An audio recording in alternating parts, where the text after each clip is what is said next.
Chaque fois, un chiffre, une data, une question, un débat. Stéphane, premier chiffre. Alors, 125. 125. Peut-être préciser qu'on est sur une spéciale mercato d'hiver. Je le disais il y a quelques instants, je vais les laisser un peu macérer tous les 125, deux, Stéphane, mais 125. C'est un peu large, évidemment. C'est juste dans le championnat. Ah, Mercato. Mercato, 125. 125, le record de transfert sur la session d'hiver. Où et quand et quoi Non. Où précisément Fernandez à Chelsea. Non, on reste en Pro League, Stéphane. C'est 125, ça, pour le c'est pas premier le- chiffre, on reste en Pro League. 121, je crois. 125, c'est pas le ça. nombre de buts que Slimani a marqué? Non. Non.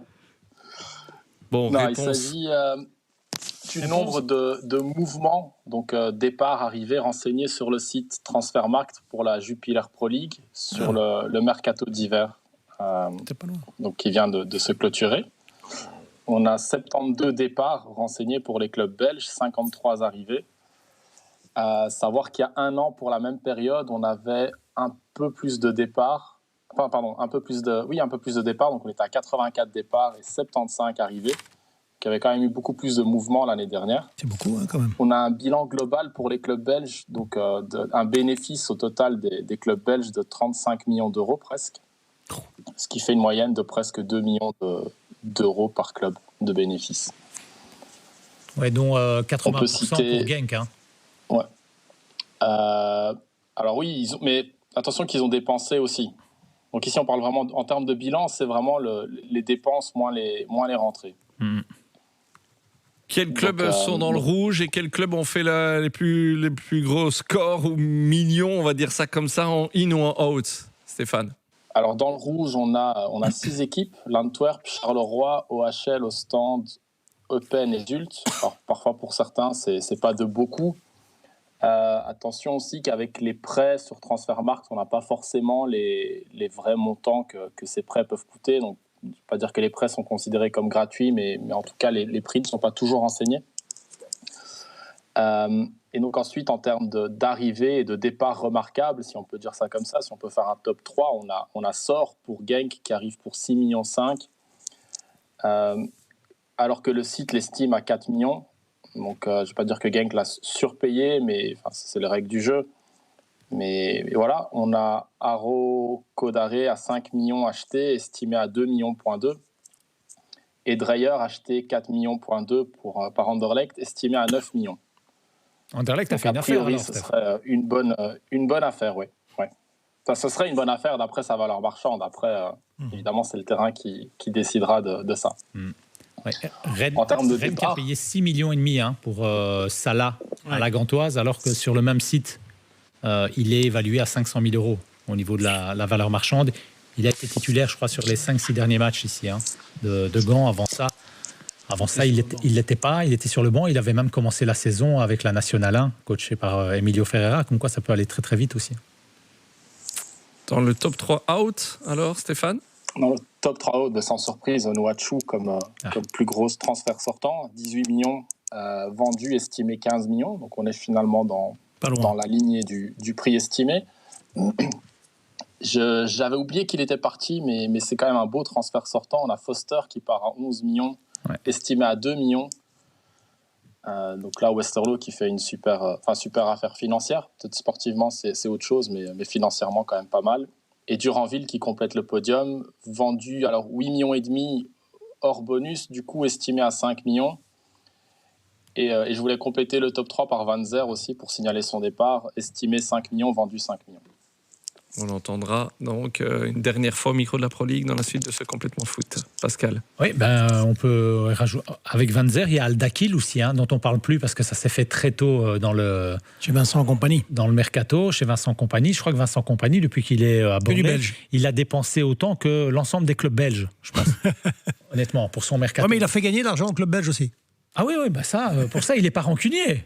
Il n'est pas rancunier, Vincent Compagnie. L'option data Complètement Foot avec Stéphane Medeiros, un focus mercato. On l'a bien compris. Stéphane, un deuxième chiffre. Une nouvelle fois, on parle en millions. Toujours mercato, 8 millions, 3. 8 300 000. 8 Ouais, millions c'est ça. 300 000.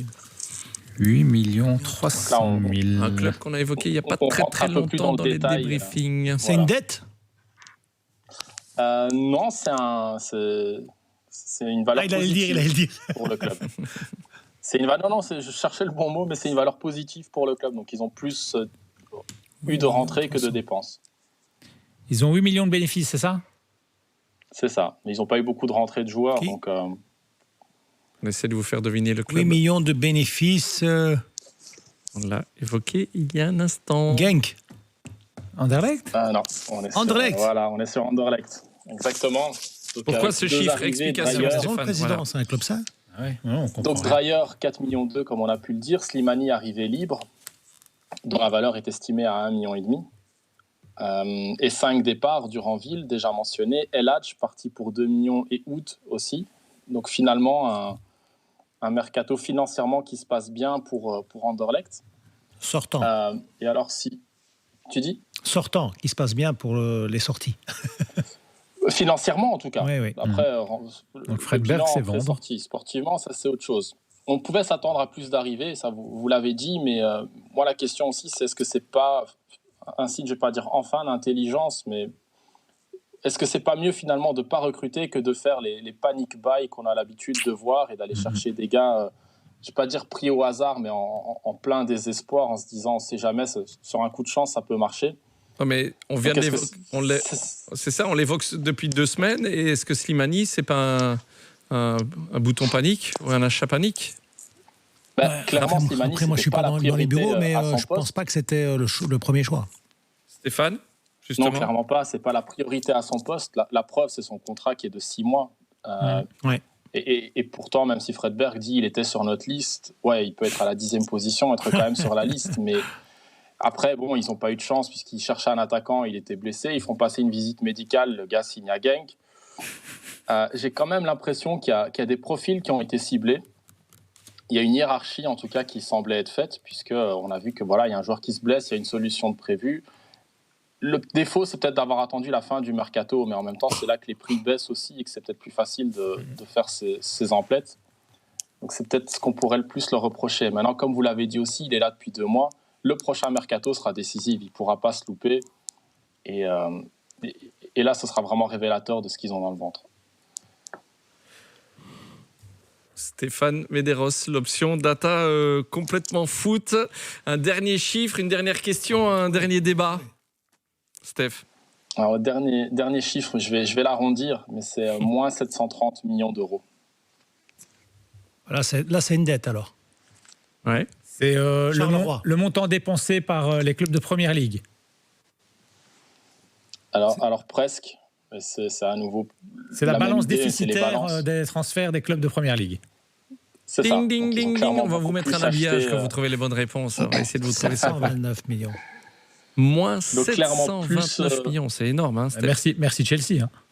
Ouais. Voilà, mais attention qu'ils ont clairement plus acheté que vendu. 19 clubs de Première Ligue sont à moins 411 réunis. Chelsea seul est à moins 318 millions. Ah, ouais. Clairement, là, et sur ce mercato d'hiver seulement pour Chelsea. On signale 2 clubs qui sont dans le vert, Brighton et Everton. Et en termes de ventilation, je vais dire, de ces départs et l'arrivée, 77 départs, 94 arrivées. Donc, clairement, la Première Ligue qui est plutôt un championnat où les joueurs arrivent plutôt qu'ils ne partent, à l'inverse de ce qu'on a vu en Jupiler Pro League, pardon. Et donc, en moyenne, on est quand même à moins 36,5 millions par club. Et 7,5 millions d'achats de joueurs en moyenne. C'est vraiment des chiffres dingues. C'est presque le banquier en fait, du football européen, et c'est pas mondial, la Première Ligue. Mais clairement, ça pose des questions sur leur puissance financière. Il y a les droits télé aussi qui sont. Bien sûr. Ils reçoivent Ils sont 300 millions, je crois, de droits télé.